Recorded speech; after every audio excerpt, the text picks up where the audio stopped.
ஆண்டவராக இயேசு கிறிஸ்துவின் நாமத்திற்கு மகிமை உண்டாகட்டும். இந்த மனமகிழ்ச்சி நாள் காலை வேளையிலும் தேவ சமூகத்திலே வந்திருக்கிற தேவ பிள்ளைகள் அனைவரையும் நம்முடைய அருமை ஆண்டவர் இயேசு கிறிஸ்துவின் இனிய நாமத்திலே வாழ்த்தி வரவேற்கிறேன். அல்லேலூயா. இந்த நாளிலும் கூட உங்களோடு வேத புத்தகத்திலிருந்து நான் பகிர்ந்து கொள்ளும்படியாக எடுத்துக்கொண்ட ஒரு அருமையான செய்தி. இந்த செய்திக்கு ஆதாரமாக நான் எடுத்துக்கொண்ட வசனம், கர்த்தர் எனக்கு கொடுத்ததான ஒரு அருமையான வசனம், ரோமர் 5வது அதிகாரம் 20வது வசனம். ரோமர் 5:20. மேலும் மீறுதல் பெருகும்படிக்கு நியாயப்பிரமாணம் வந்தது. அப்படி இருந்தும் பாவம் பெருகின இடத்தில் கிருபை அதிகமாய் பெருகிற்று. ஹல்லேலூயா. பாவம் பெருகின இடத்தில் கிருபை அதிகமாய் பெருகிற்று. இதுவே முழு வேத புத்தகத்தினுடைய சாராம்சம். முழு வேத புத்தகத்தினுடைய சாராம்சமாக இது இருக்கிறது. பாவம் பெருகின இடத்துல கிருபை பெருகிற்று.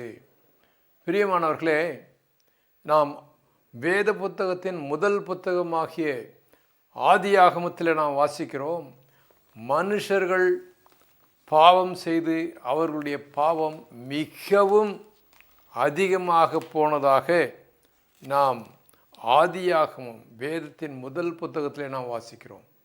அதாவது நமக்கு தெரியும், வேதத்தில் முதல் மனிதனாகிய ஆதாம் பாவத்திலே விழுந்தான் என்று வேதம் சொல்லுகிறது.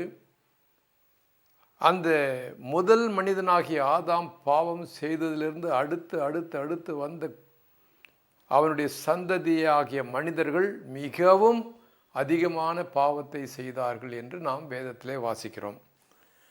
ஆதியாகமம் 6வது அதிகாரத்தில் 5-6 வசனங்களை நாம் வாசிக்கும் பொழுது, ஆதியாகமம் 6வது அதிகாரம் 5-6 வசனத்தில், மனுஷனுடைய அக்கிரமம் பூமியிலே பெருகினது என்றும் அவன் இருதயத்து நினைவுகளின் தோற்றமெல்லாம் நித்தமும் பொல்லாதது என்று கர்த்தர் கண்டு தாம் பூமியிலே மனுஷனை உண்டாக்கினதற்காக கர்த்தர் மனஸ்தாபப்பட்டார் என்று வேதம் சொல்கிறது. அதாவது மனுஷனுடைய அக்கிரமம் பூமியிலே பெருகிவிட்டது. அப்போ மனுஷனுடைய பாவம் பெருகினபடியினாலே அவனை உண்டாக்கின தேவன் மனுஷனை பார்த்து, இப்படியே அவன் பாவத்திலே விழுந்து கிடந்தால் அவன் பாவம் பெருகி கொண்டே போகும்.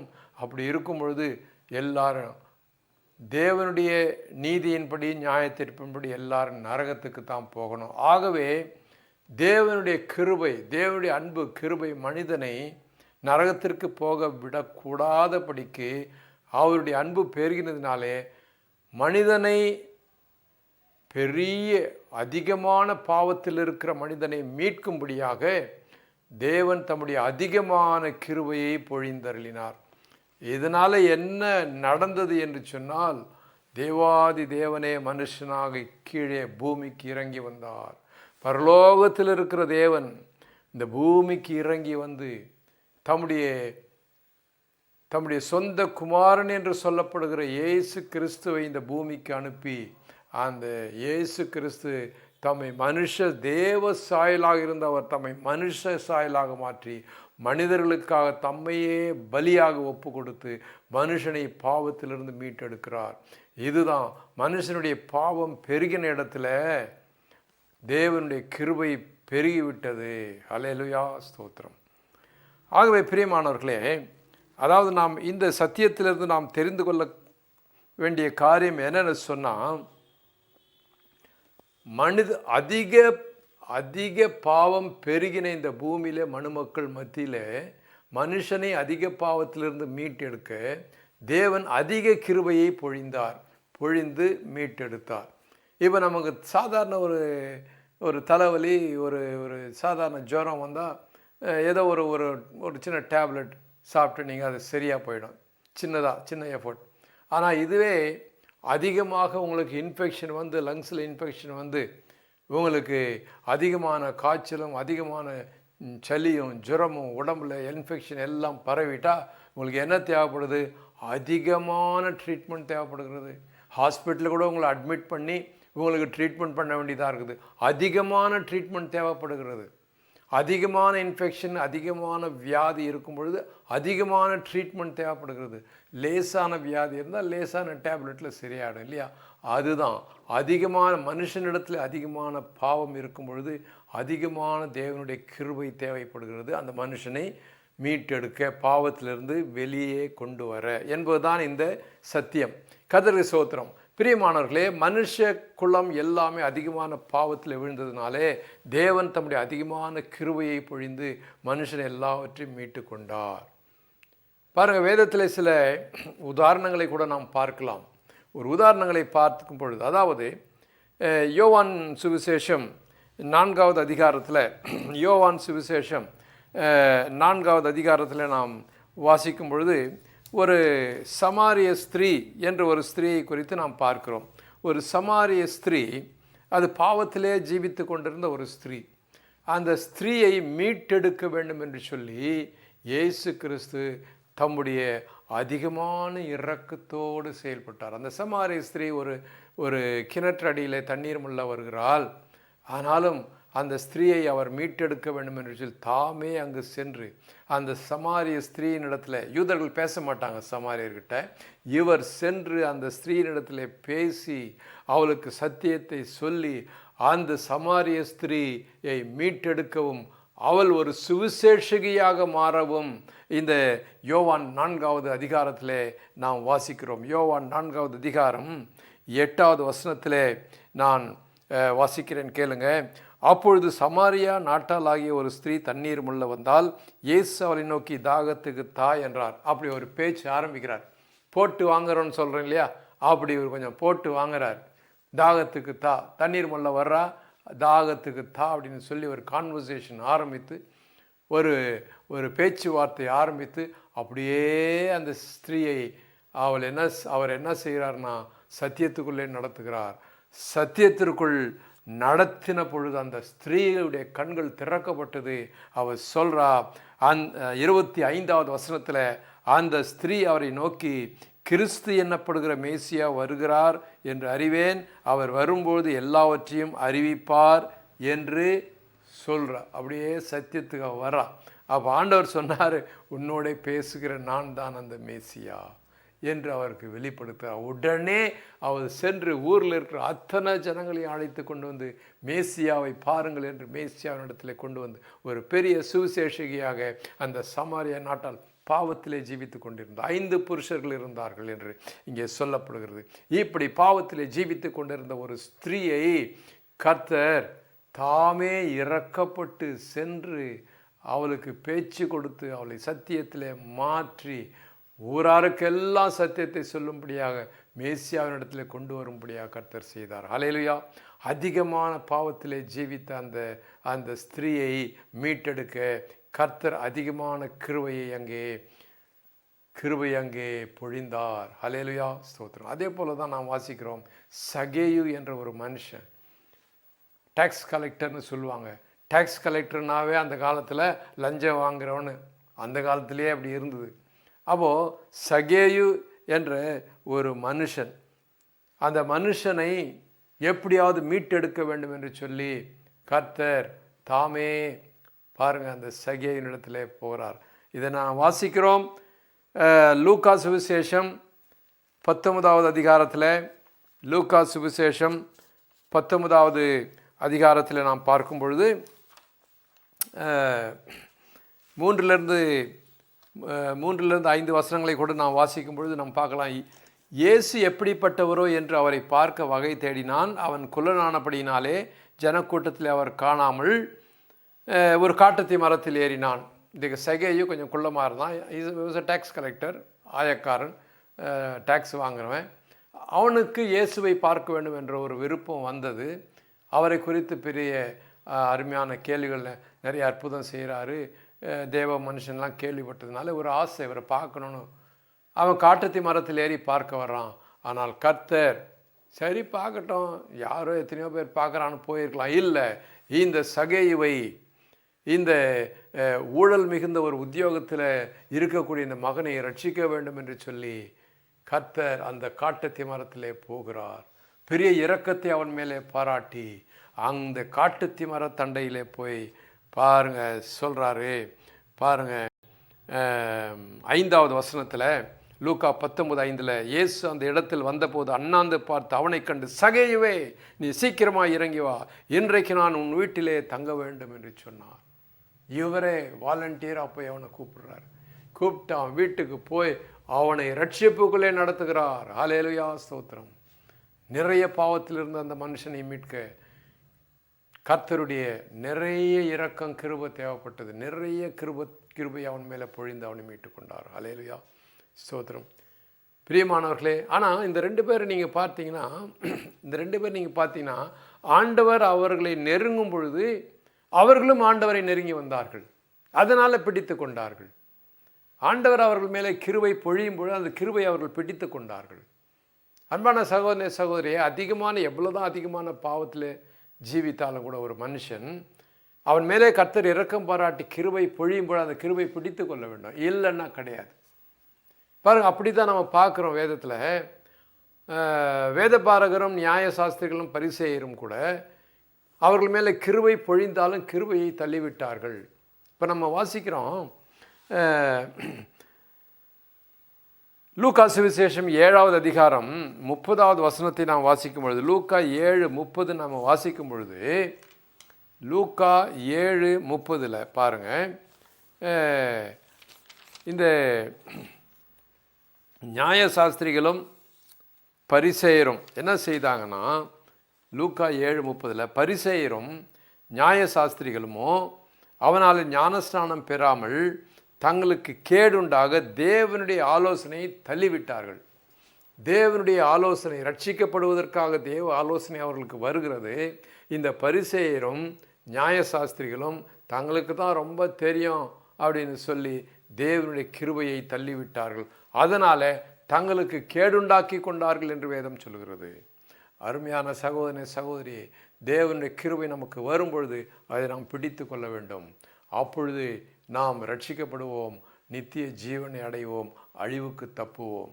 ஆனால் நமக்கு வருகிற கிருபையை நாம் தள்ளிவிட்டால் நாம் அழிவை சந்திக்க நேரிடும். ஹல்லேலூயா, ஸ்தோத்திரம். ஆகவே எனக்கு அன்பான சகோதரியே, இதனால் இந்த சத்தியம் நமக்கு உணர்த்துகிறது என்னவென்று சொன்னால், நாம் எல்லாம் ரட்சிக்கப்பட்ட கிறிஸ்தவர்கள், விசுவாசிகளாக இருக்கிற நம்மை இந்த உலகம் சும்மா விடாது.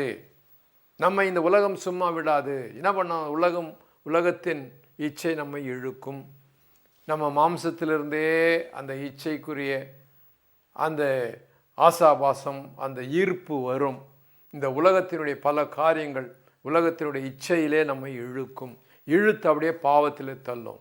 நீ எப்படிப்பட்ட விசுவாசியாக இருந்தாலும் உன்னை சும்மா விடாது. பாருங்கள், நாம் வாசிக்கிறோம் யாக்கோபு 1:14-15, அவனவன் தன் சுய இச்சையினாலே இழுக்கப்பட்டு சிக்குண்டு சோதிக்கப்படுகிறான். பின்பு இச்சையானது கர்ப்பம் தரித்து பாவத்தை பிறப்பிக்கும். பாவம் பூரணமாகும் போது மரணத்தை பிறப்பிக்கும். அவள் பாருங்கள், அப்படியே சீக்வன்ஸில் வராரு பாருங்கள். ஒரு மனுஷன் தன்னுடைய சுய இச்சையினாலே, இந்த உலக இச்சையினாலே இழுக்கப்பட்டு, அப்போ அந்த இச்சை அவனை சோதிக்குது. அப்போ அந்த சோதனை வரும்போது அவன் பாவத்தில் விழறான். அந்த பாவம் அப்படியே இன்க்ரீஸ் ஆகிட்டே போகுது. பாவம் பெருகுகிறது. பாவம் பெருகும் பொழுது அவனை அப்படியே மரணத்திலே, அழிவிலே, நரகத்திலே தள்ள அவனை வழி நடத்துகிறது. இப்படிப்பட்ட காரியம் விசுவாசிகளையும் விட்டு வைக்காது. ரட்சிக்கப்பட்ட விசுவாசிகளையும் விட்டு, அப்பப்போ இந்த இச்சை வந்துக்கிட்டே இருக்கும், இழுக்கும், எப்படியாவது உங்களை நரகத்தில் தள்ள இழுக்கும். அப்படிப்பட்ட நேரத்தில் நம்ம என்ன செய்யணும்னா, இந்த இச்சை இழுக்கும் பொழுது நாம் கர்த்தரை அதிகமாக தேடணும். பாவம் பெருகிற இடத்துல கிருபை அதிகமாக பெருக வேண்டும். பாவம் பெருகுகிற இடத்துல கிருபை அதிகமாக பெருக வேண்டும். நான் சொன்ன மாதிரி, எக்ஸாம்பிள் சொன்ன மாதிரி, சின்ன தலைவலி, சின்ன ஜுரத்துக்கு ஒரு டேப்லெட்டில் சரியாகும். ஆனால் அதிகமான இன்ஃபெக்ஷன் வரும்பொழுது ஹாஸ்பிட்டலில் அட்மிட் பண்ணி தான் அவங்களை ட்ரீட் பண்ணணும். அதிகமான ட்ரீட்மெண்ட் தேவைப்படுகிறது. அதுபோல் பாவம் பெருகும் பொழுது, சோதனைகள் உனக்குள்ளே பெருகும் பொழுது, பிரியமானவர்களே, உனக்குள்ளிருந்த இச்சையும் உலகத்தினுடைய இச்சையும் பெருகும் பொழுது, நீ அதிகமாக தேவனுடைய கிருபையை நாடி, அதிகமாக தேவனிடத்தில் நெருங்கி, இந்த இச்சையிலிருந்து உன்னை விடுபட அதிகமான கர்த்தருடைய கிருபையை நீ பயன்படுத்தி கொள்ள வேண்டும். அல்லேலூயா, ஸ்தோத்திரம். அதிகமான கிருபை நாம் பயன்படுத்தி கொள்ள வேண்டியதாக இருக்கிறது. அதே போல் கூட பாருங்கள், இப்போது நம்ம விசுவாசிகளாக இருக்கிறோம். ஆனால் நம்ம சொந்த ஜனம், நம்முடைய சிநேகிதர், சொந்த பந்தங்கள் எல்லாம் ஒருவேளை அவங்க விசுவாசிகளாக இல்லை. அவங்க என்ன பண்ணுவாங்க? அவங்களுக்கு தெரியாது, நம்முடைய ஸ்டாண்டர்ட் அவங்களுக்கு தெரியாது. அவங்க உலக பிரகாரமாக இந்த உலக பிரகாரமான பாவ இச்சைகளிலே நம்மை இழுக்க, ஒரு விக்கிரக ஆராதனையிலையோ அல்லது வேறு மார்க்கத்திலையோ விசுவாசத்திற்கு அடுத்த மார்க்கத்திலே நம்மை இழுக்க, நீங்களும் வாங்க, கை நனைங்க, நீங்களும் வாங்க அப்படின்னு இழுப்பாங்க. இழுக்கும் பொழுது பிரியமானவர்களே, நமக்கு பலன் இல்லை. நம்முடைய சொந்தக்காரர்களை, நம்முடைய நண்பர்களை, சிநேகிதர்களை, உறவினர்களை நாம் வெறுக்க நம்மால் முடியவில்லை, பலன் இல்லை. அப்படின்னு இருக்கும் பொழுது நாம் கர்த்தரை அதிகமாக நெருங்கணும். ஆண்டவரே எனக்கு உதவி செய்ய சொல்லுங்கள். ஆண்டவரே, என்னுடைய நண்பர்கள், என்னுடைய சொந்தக்காரர்கள், உறவினர்கள் என்னை இப்படி இழுக்கிறாங்களே, நான் என்ன செய்யட்டும், எனக்கு பலன் இல்லையே என்று நீங்கள் கேட்கும்போது கர்த்தர் உங்களுக்கு ஒரு வழியை திறந்து விடுவார். கர்த்தர் உங்களுக்கு வழியை காண்பி. நீங்களும் வைராக்கியமாக நிற்கணும். கர்த்தரை நீங்கள் அதிகமாக நெருங்கி கர்த்தருடைய வார்த்தைக்கு அதிகமாக நீங்கள் கீழ்ப்படியணும். உங்கள் சொந்த பந்த ஜனங்களுக்கு கீழ்ப்படிவதை பார்க்கலாம், கர்த்தருக்கு நீங்கள் அதிகமாக கீழ்ப்படியணும். பாருங்கள், நம்ம வாசிக்கிறோம் யாக்கோபு 4வது அதிகாரத்தில், யாக்கோபு 4வது அதிகாரத்தை தெல்ல தெளிவாக சொல்கிறாரு. இல்லை, யாக்கோபு 4வது அதிகாரம் 4வது வசனத்தில் சொல்கிறாரு, உலக சிநேகம் தேவனுக்கு விரோதமான பகை என்று அறியீர்களா? ஆகையால் உலகத்துக்கு சிநேகிதனாக இருக்க விரும்புகிறவன் தேவனுக்கு பகைஞனாக இருக்கிறான்.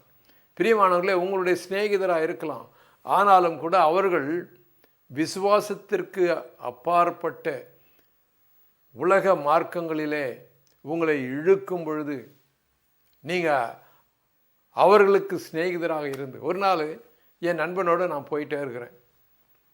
என்னுடைய நண்பர் பல ஆண்டுகளுக்கு முன்பதாக என்னுடைய நெருங்கிய நண்பர் தான். ஒரே இடத்துல வேலை செய்கிறோம், ஒன்றா சாப்பிடும், ஒன்றா போயிட்டே இருக்கிறோம் ஒரு இடத்துல. அப்போ திடீர்னு மாலை 5 மணி போயிட்டே இருக்கும் பொழுது திடீர்னு அந்த என்னுடைய நண்பன் சொன்னான், சினிமாவுக்கு போகலாம் வா அப்படின்னா. நான் சொன்னேன், நான் சினிமாலாம் பார்க்கறதில்லை அப்படின்னு. அப்போ அந்த இடத்துல அவர் சினிமா பார்க்க போயிட்டார், நான் என்னுடைய ரூமுக்கு திரும்பி வந்துட்டேன். அப்போ அந்த நண்பனாச்சேன்னு சொல்லி அவனுக்கு நான் கீழ்ப்படிந்து அல்லது அவனுக்கு நான் ஒத்து போய் அவங்களோட சினிமா பார்க்க போயிருந்தா, பிரியமானவர்களே, என்னுடைய விசுவாச வாழ்க்கை அன்னைக்கு முடிஞ்சிருக்கும், தவறி இருப்பேன். பிரியமானவர்களே, அநேக நேரங்களிலே நமக்கு இப்படி தான் நடக்கும். நம்முடைய சொந்த நண்பர்கள், உறவினர்கள் இழுப்பாங்க. அவர்களுக்கு தெரியாது, நம்ம விசுவாச வாழ்க்கை பற்றி தெரியாது, நம்ம கொஞ்சம் சொல்லலாம். அவர்கள் நம்ம இழுக்க பார்க்கும் பொழுது அவர்களுக்கு கீழ்ப்படிவதை பார்க்கலாம், நாம் தேவனுக்கு கீழ்ப்படிய வேண்டும். அப்போ நம்ம தேவனுக்கு கீழ்ப்படிந்து அவர்களிட்டு விலகி வரணும். அதற்கு ஒரு வைராக்கியம் நமக்கு தேவை. அது நாம் ஜெபிக்கணும். ஜெபித்து நம்முடைய பலனை நாம் கேட்கும்போது கர்த்தர் அதுக்கு ஒரு வழியை திறப்பார். அப்போ நம்ம என்ன பண்ணோம்? அப்படிப்பட்ட நேரத்தில் சொல்கிறார் யாக்கோபு 4வது அதிகாரத்தில் 7வது வசனத்தில், ஆகையால் தேவனுக்கு கீழ்ப்படிந்திருங்கள், பிசாசுக்கு எதிர்த்து நிடுங்கள், அப்பொழுது அவன் உங்களை விட்டு ஓடி போவான். அப்போ தேவனுக்கு கீழ்ப்படினும், தேவ வசனம் நமக்கு ஞாபகம் வரணும். தேவனுக்கு கீழ்ப்படினும், ஐயோ இவங்க இப்படி இழுக்கிறாங்களே என்று சொல்லி தேவ வசனத்துக்கு கீழ்ப்படி நீங்கள் நினைக்கும் பொழுது அப்போ நீங்கள் பிசாசுக்கு எதிர்த்து நிற்கிறீங்க. நீங்கள் தேவ வசனத்துக்கு கீழ்ப்படிய நிற்கும்போது தானாக பிசாசு ஓடி போவான். கர்த்தர் உங்களுக்கு ஒரு வழியை திறப்பார். அல்லேலூயா.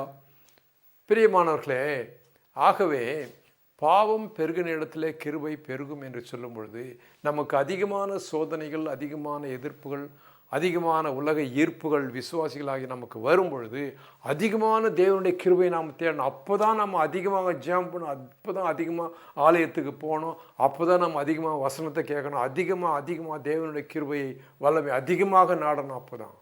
அப்போது அந்த பயங்கரமாக வருகிற எதிர்ப்பு, அந்த சோதனையை நீங்கள் முறியடிக்க முடியும். அதிகமாக தேவை உங்களுக்கு, கர்த்தருடைய கிருபை அதிகமாக தேவை. அதனால தான் இங்கே சொல்கிறாரு, பாவம் பெருகின இடத்துல கிருபை அதிகமாக தேவைப்பட்டது. நம்முடைய விசுவாசிகளாக நம்ம வாழ்க்கையிலே பாவம் அதிகமாக நம்மை அட்டாக் பண்ணும்போது, நம்மை தாக்கும் பொழுது தேவ கிருபை அதிகமாக நாம் நாட வேண்டும். தேவ வல்லமை அதிகமாக நாம் பெற்றுக்கொள்ள வேண்டும். பெற்றுக்கொண்டு இந்த உலகத்தினுடைய இந்த தாக்குதலை நாம் எதிர்த்து நாம் ஜெயிக்க வேண்டும். அல்லேலூயா. கர்த்தருக்கு. அப்படி நம்ம அந்த நேரத்தில் நம்ம அதை விட்டுட்டோம்னா என்ன சொல்கிறார் பாருங்க, எபிரேயர் 6 4-6 வசனம் வாசிக்கிறேன் கேளுங்க, எவ்வளோ பயங்கரமாக இருக்குது பாருங்க. ஏனெனில் ஒரு தரம் பிரகாசிக்கப்பட்டும் பரம ஈவை ருசி பார்த்தும் பரிசுத்தாவியை பெற்றும் தேவனுடைய நல்வார்த்தையையும் இனிவரும் உலகத்தின் பலன்களையும் ருசி பார்த்தும் மறுதலித்து போனவர்கள் தேவனுடைய குமாரனை தாங்களே மறுபடியும் சிலுவையில் அறைந்து அவமானப்படுத்துகிறபடியால் மனம் திரும்புவதற்கு ஏதுவாய் அவர்களை மறுபடியும் புதுப்பிக்கிறது கூடாத காரியம். ஹல்லேலூயா. பாருங்க என்ன பயங்கரமாக இருக்கு பாருங்க. ஒரு தடவை விசுவாசிகளாய், ஒரு தடவை ரட்சிக்கப்பட்டு, ஒரு தடவை தேவனுடைய அன்பை ருசித்து, ஒரு தடவை தேவனுடைய நல் வார்த்தைகளை எல்லாம் கேட்ட பிறகும் கூட இந்த உலகத்திற்கு பிசாசுக்கு கீழ்ப்படிந்து கர்த்தரை மறுதலித்து போனவர்கள் மீண்டும் அவங்கள ரிவைவ் பண்ணுறது, மீண்டும் அவர்களை புதுப்பிக்கிறது கூடாத காரியமாய் போய்விடும். ஆகவே என் அன்பான சகோதரனே சகோதரியே, இந்த சத்தியத்தினுடைய இரத்தின சுருக்கம் என்னவென்று சொன்னால், பாவம் பெருகுகிற இடத்துல கர்த்தருடைய கிருபை அதிகமாய் தேவைப்படுகிறது. உங்களுடைய வாழ்க்கையிலே அதிகமாக உங்களுக்கு சோதனை வரும் பொழுது, அதிகமாக உங்களுக்கு ஒரு உலக ஈர்ப்பு வரும் பொழுது கர்த்தருடைய கிருபை அதிகமாக கேட்டு பெற்றுக்கொள்ளுங்க. கர்த்தருடைய அதிகமான வல்லமை அங்கே தேவை. அப்போ தான் நீங்கள் ஜெயிக்க முடியும். அப்போ தான் நீங்கள் உங்களை மறுபடியும் புதுப்பிக்க கூடாத காரியமாக போகாதபடிக்கு கர்த்தர் உங்களை மீட்டு எடுத்துக்கொள்வார். ஹல்லேலூயா. கர்த்தருக்கு ஸ்தோத்திரம். கர்த்தர் தாமே இந்த வசனங்களை கொண்டு நம்மை ஆசீர்வதிப்பாராக. கண்களை மூடி ஜெபிப்போம். எங்கள் அன்பின் ஆண்டவரே, உம்மை ஸ்தோத்திரிக்கிறோம் கர்த்தாவே. இந்த நாளிலும் உடைய வசனங்களை கேட்ட உடைய பிள்ளைகளை ஆசீர்வதியும். யார் யார் எந்தெந்த நோக்கத்தோடு வந்தார்களோ அவர்கள் நோக்கங்களை நிறைவேற்றும் கர்த்தாவே. ஆண்டவரே, பிரச்சனைகளை அப்புறப்படுத்தும், வியாதிகளை சுகமாக்கும், தேவைகளை சந்தையும் பரிசுத்தப்படுத்தும். உடைய திவ்ய வருகை காயங்களை ஆயத்தப்படுத்தும். இயேசு கிறிஸ்துவின் வல்லமையுள்ள நாமத்தில் எங்கள் ஜெபங்களை ஏறெடுக்கிறோம் எங்கள் நல்ல பிதாவே. ஆமேன், ஆமேன்.